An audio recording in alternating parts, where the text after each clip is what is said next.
Welcome to Inside Roanoke. I'm Melinda Mayo, the Communications and Media Officer for the City of Roanoke.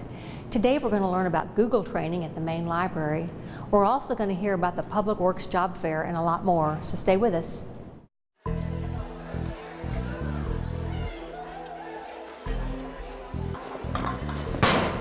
What's up, punk? What you taking those books home for? They ain't gonna help you on the streets. To study?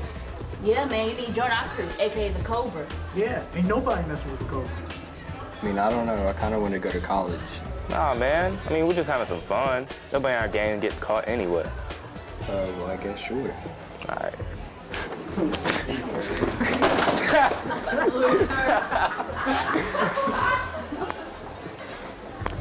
Hey, look, Henry. If you're gonna keep rolling with us, you gotta prove to me that you can hang. Okay. All right, then. Go. Henry, what are you doing? Every year, over 7,000 arrests result from gang activity. You could end up just like these criminals. Is that what you want? Don't be a part of the problem. Be a part of the solution. Did you know that it takes 12 to 20 years for a cigarette butt to decompose? Cigarette butts thrown on the ground or out the window are litter, and most wash into our waterways, polluting streams and harming stream life. Cigarette butts can also be a fire hazard. Extinguish cigarette butts in ash cans and ashtrays. Litter is preventable, so remember, no ifs, ands, or buts. Don't litter. Welcome back, and my guest is Sheila Umberger. Sheila is the director of Roanoke Public Libraries, and she's here to tell us about an event that happened in early March. Yes. The Google training at our main library. Tell us something about that. Right, we were chosen one of 3 communities in Virginia to be part of Grow with Google. It was on March 4th. It was an all-day training event. The Google came in and did the training for us. What kind of things did they teach the people who came? Some of the sessions were digital skills for your community, reach out to customers with Google. So there was an emphasis on small business support as well as people that are trying to broaden their career choices. And did we have pretty good turnout for the training? We had a good turnout. We have a very good response from the community with our technology training, with our computer access classes. And we have a lot of computers at the library. Did they bring their own equipment, or how did that work? They brought everything. Did they? Yes. Although you're right, we do have access, both internet, wireless, as well as a lot of computers within our libraries that are available for the public to use. Sheila, do we know how Roanoke was selected? I mean, there are a lot of cities in Virginia that could have had this. So Roanoke and Herndon and Richmond were the communities that were chosen. Demographically and talking, they have a partnership with the American Library Association, and we have also partnered and they are aware demographically where some of the needs are. So we were chosen. We were very happy about that. Well, given the climate for jobs here, I mean, there's a lot of job openings. People need skills. What was the benefit of having an event like this one in our city? How did it prepare people to be ready for jobs? Well, I think I think Roanoke in general has a lot of positive things going on with small entrepreneurs, with RAMP and the CoLab. We're going to be opening the Melrose Library later in this year, and we're going to have a small business center there. And of course, Goodwill does a tremendous amount of job training. So I think the best part about this was having something that showcases that, but also being able to talk about our partnerships, including with Google and the American Library Association. And it really supports the kind of the ongoing goal that the libraries have for the lifelong learning. Talk about that a little bit. I mean, a lot of people, and one of the things that we're doing at Melrose is that lifelong learning that you continually learn throughout all of your life. And one of our focuses at Melrose is going to be on a person that might not realize that they're an entrepreneur. Really? You know, maybe they have a business they're running out of their basement or their home, you know, to help people with a business plan. Right. Maybe have mentors from some citizens that are in the CoLab or already have that experience. So our goal is to be kind of a conduit for that information. Like, where do you start? Even to the point of having equipment, extra faxing, a meeting room, that sort of thing that a person could use as they're developing a business. And so we're hoping that the end result is that the people who live here in our city, in this area, are better prepared, better equipped for the technology, to use the technology that's available to us in all respects. Right, and that starts very young. And I mean, actually, our goal in the library, and one of our goals that's different from some other organizations, is that we believe in lifelong learning. And you know, people focus on different aspects of that, but we're there for the whole range. Yeah. And so another thing that we're putting in is something we're calling a STEAM lab, which is the science and technology. But there again, the technology skills taught to young people, children, give them opportunities of what they might be able to do if they learn to code, or if they know robotics, or in that particular case, reading as well, how that all ties together. If people wanted to know more about the resources available through the library for learning technology and other things, how do they get that information? Well, I mean, you can always visit the library in person and talk to us, but we also have on our webpage a lot of access to our databases that give resources. We also have a business librarian that works with economic development, and also, you know, the mayor has his initiative. And so there's a lot of focus where we're working together. Well, it's what an honor to be selected and have such a great event, and thank you for sharing it with us. Thank you. Okay, we'll be right back. It is important for both restaurants and homeowners to help keep our waterways clean and safe. Never pour cooking oil or grease into sinks, parking lots, or streets. The oil and grease can enter our waterways through storm drains. Always try to recycle the oil and grease or put it into the trash. If you have a spill, clean it up by using a drying agent like cat litter. Never hose down spills. Keep dumpster and trash can lids closed. Restaurants should clean floor mats and garbage cans in a mop sink. It's easy to keep our waterways clean by doing the right thing. Want to learn how to manage your money better, save for that car or dream home, or be able to bounce back from bad credit mistakes? Bank On Roanoke Valley can help. Bank On works with local banks, credit unions, and local governments to offer free classes at local libraries in our community. It's easy, free, and it's happening right where you live. Check out the calendar of classes or sign up at bankonrv.org or call 777-4200 for more information.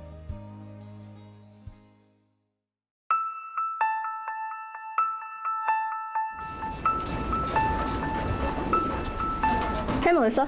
Hey. I like your outfit. Thank you. No, I'm just kidding. You look ridiculous.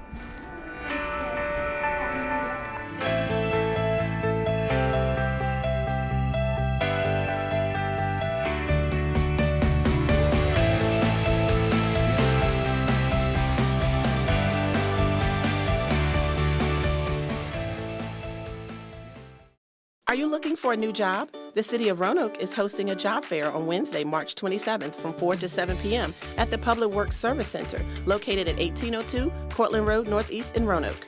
Job seekers will have an opportunity to speak with hiring managers from solid waste management, parks and recreation, landscaping, stormwater, vehicle maintenance, transportation, and more. Some job positions require driving large vehicles, so applicants with a CDL license are encouraged to apply. For more info, call 853-2231.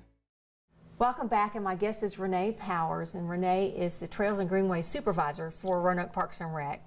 Renee, we want to talk about a new section of the Greenway that's being had a ribbon cutting, and we've had a big ceremony for that. Tell us where this new segment is. Kind of describe it for us. Sure. So if anyone's familiar with Peters Creek Road area, there's Blue Ridge Drive and Aerial Way. That's not too far from Brandon Road.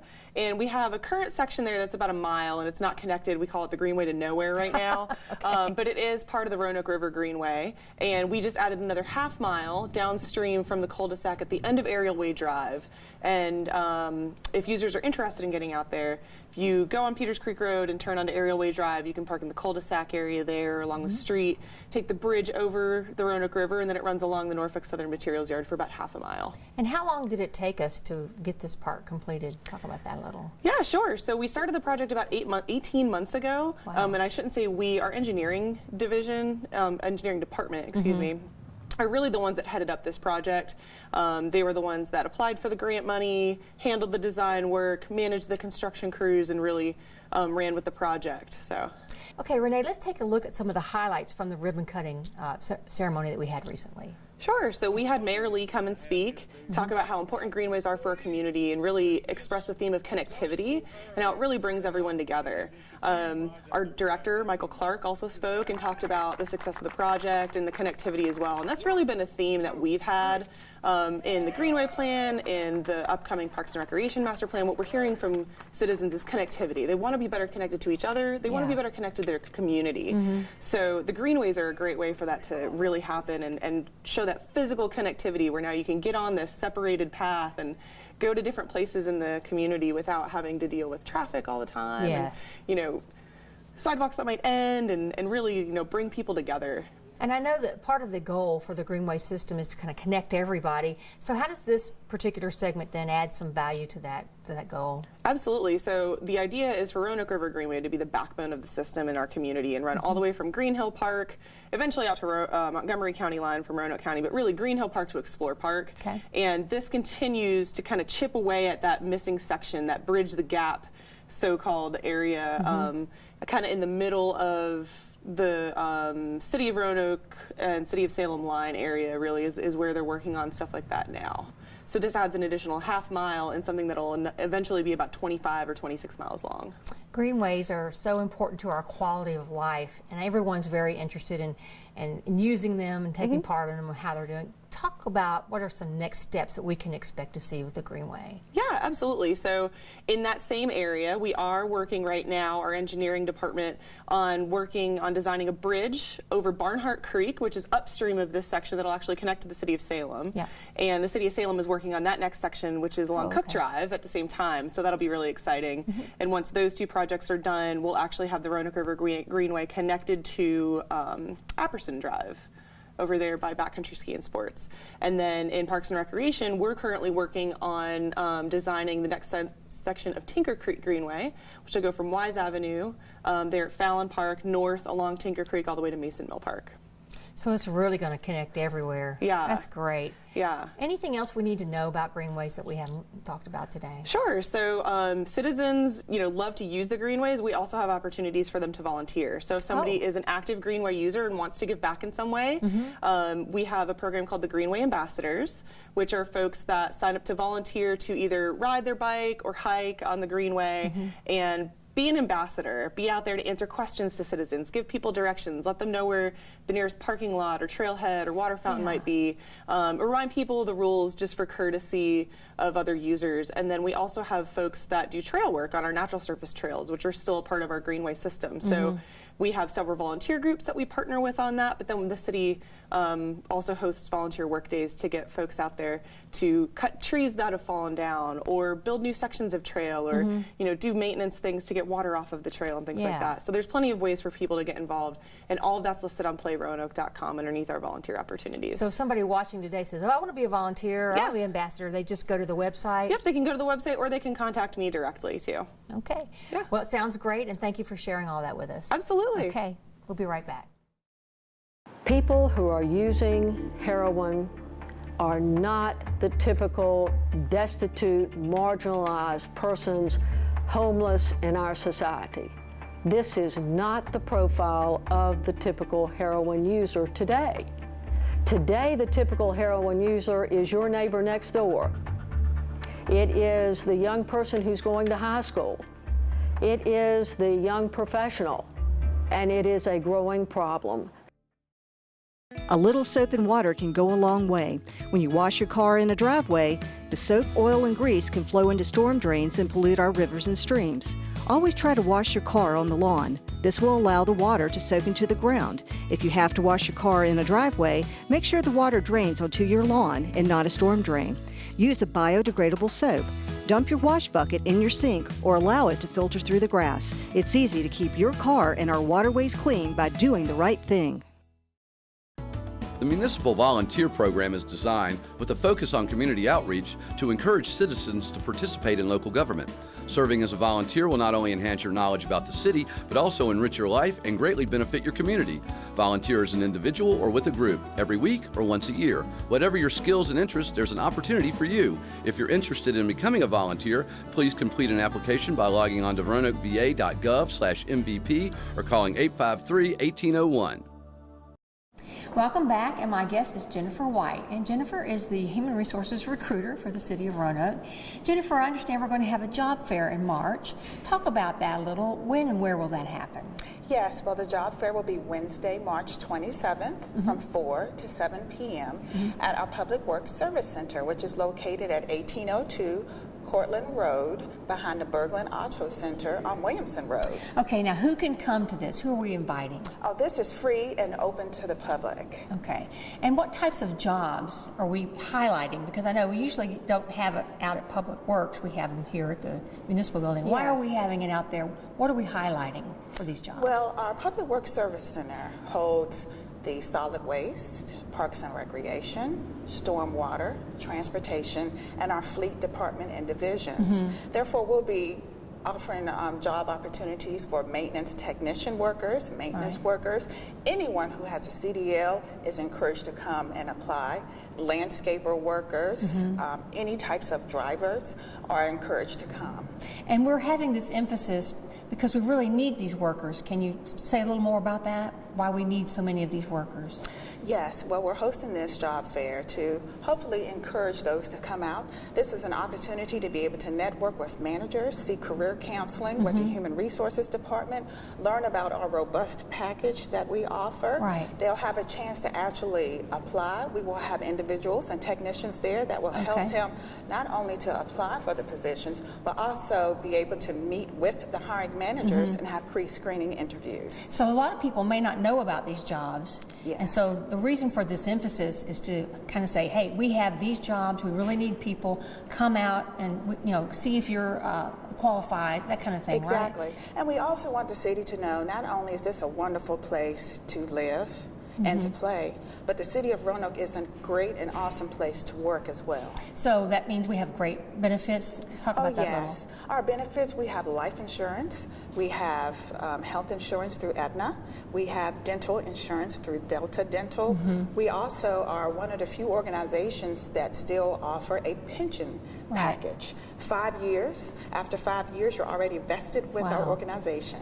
So this will be on social media. We'll be putting ads out all over the place. People will be seeing information about this job fair coming up, right? Yes, it's going to be highly advertised through billboards, bus ads, flyers, different organizations, religious organizations. Just look forward to seeing it anywhere, even on some fleet that's driving through the city. You may see it on one of our trucks. Anything else we need to know about this event that we haven't covered so far? Only if you don't come, you'll be missing out on a great opportunity to have not only a job, but a career, a meaningful career with the city of Roanoke. Well, I hope we have a good attendance and we have a lot of good job applicants come in because of it. And thank you for sharing it with us today. Thank you. Okay, we'll be right back. Are you looking for a new job? The City of Roanoke is hosting a job fair on Wednesday, March 27th from 4 to 7 p.m. at the Public Works Service Center, located at 1802 Cortland Road Northeast in Roanoke. Job seekers will have an opportunity to speak with hiring managers from solid waste management, parks and recreation, landscaping, stormwater, vehicle maintenance, transportation, and more. Some job positions require driving large vehicles, so applicants with the CDL license are encouraged to apply. For more info, call 853-2231. 3 facts about lead poisoning. Just a few particles of dust from lead-based paint are enough to poison a child. Lead from deteriorating paint can be found in the soil around the home and in older playgrounds. Since children often put their hands or toys in their mouths, washing their hands helps protect them from lead poisoning. Lead poisoning affects over 1 million children today. Find out when your home, school, and daycare center was built. If it was before 1978, it probably contains lead-based paint. Contact Lead Safe Roanoke at 853-5682 for more information.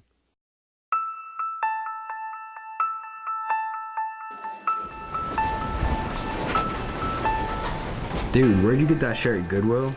I did, actually. I like it. Don't you have something better to do?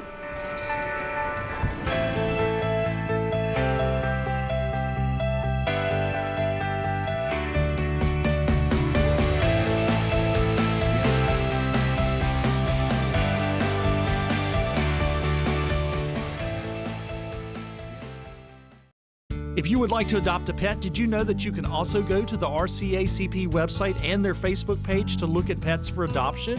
It's easy to do. Simply go to their website at rcacp.org or visit their Facebook page. Both sites include information and pictures of animals waiting to be adopted. Help make a difference in the life of a pet today. Adopt from the Regional Center for Animal Care and Protection.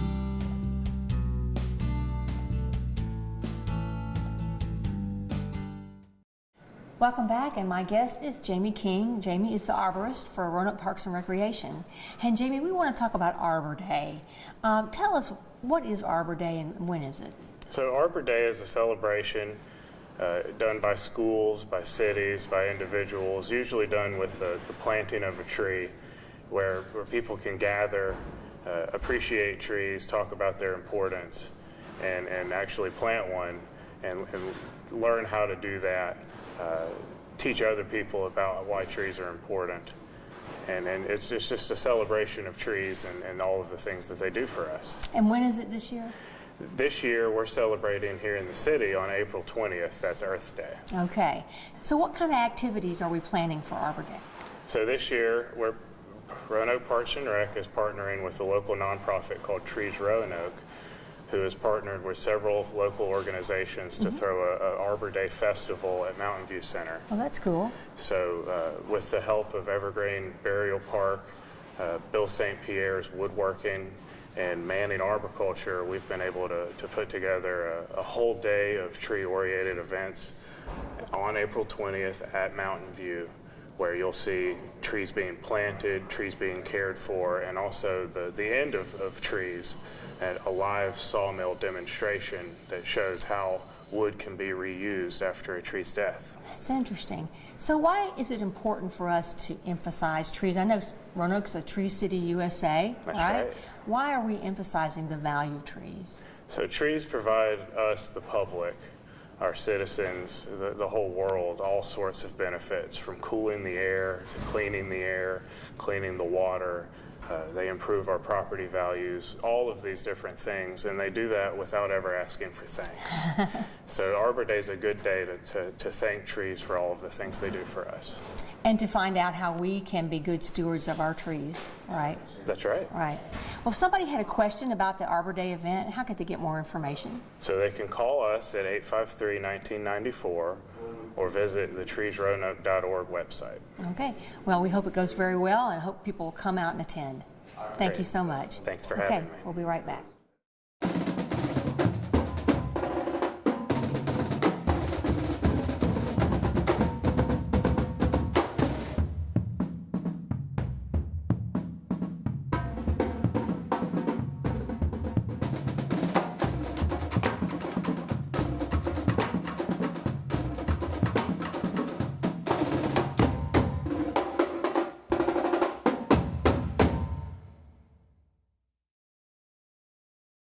Keeping Roanoke streets clean and attractive takes a lot of work.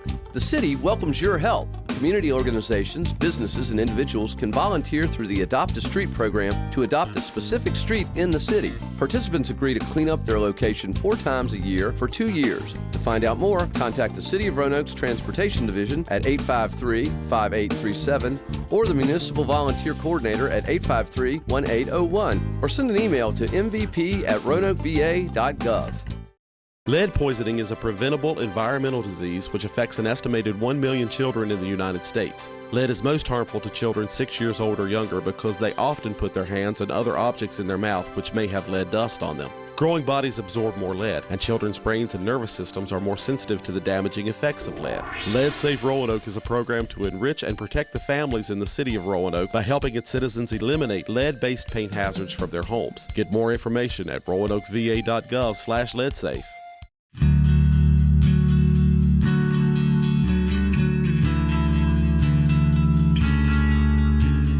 Did you know tourism is big business for Virginia's Blue Ridge? Annually, visitors to Virginia's Blue Ridge contribute $850 million to our region's economy, generating nearly 8,000 jobs. Our success starts with you. We all play an important role in welcoming visitors and building Virginia's Blue Ridge into a worldwide recognized destination. Together, we are putting the region on the map and giving our guests lots of reasons to come back and visit again and again. Take a look at a few of the reasons why.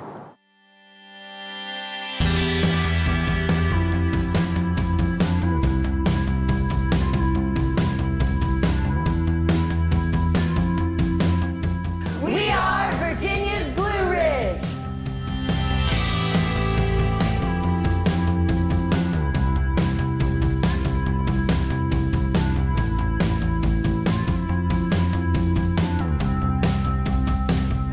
We are Virginia's Blue Ridge.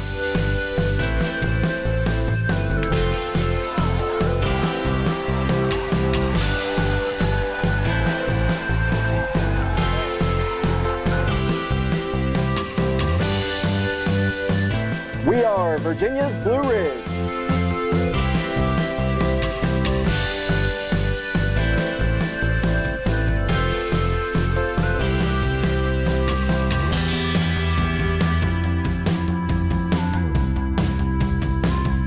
We are Virginia's Blue Ridge.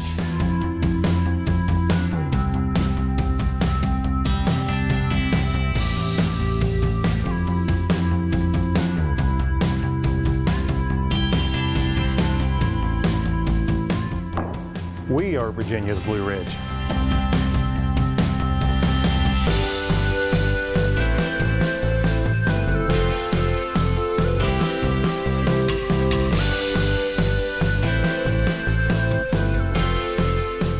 We are Virginia's Blue Ridge. We are Virginia's Blue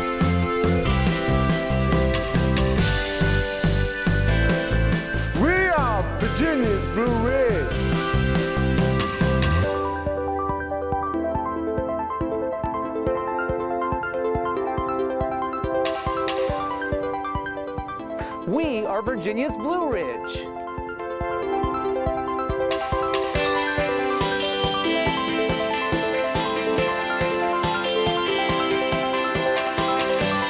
We are Virginia's Blue Ridge.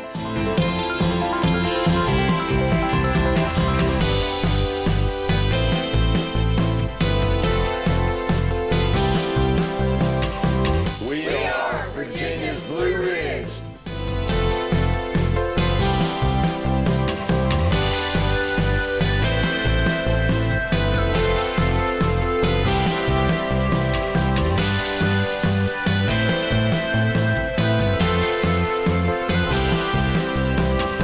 We are Virginia's Blue Ridge.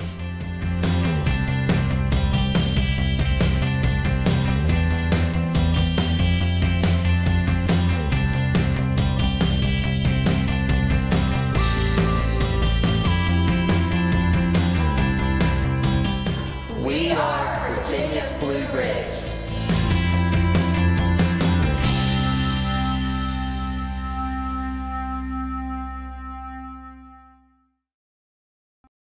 We hope you've enjoyed this month's show. Now let's take a look at what's happening this month inside Roanoke. March 2nd through the 17th, Construction, Southwest Virginia, at the Taubman Museum of Art. On March 16th, Freedom First St. Patrick's Day Parade and Shamrock Festival in downtown Roanoke. Also on March 16th, Shamrock Hill Run at Roanoke Catholic School. On March 19th, Chicago the Musical at the Berglund Center. On March 20th, the Harlem Globetrotters at the Berglund Center. On March 22nd, Alsara and the Nubatones at the Jefferson Center. On March 23rd, Spring Fling at Mill Mountain Zoo. Also on March 23rd, Cat Edmondson at the Jefferson Center. And on March 30th, Firebird Ballet at the Jefferson Center.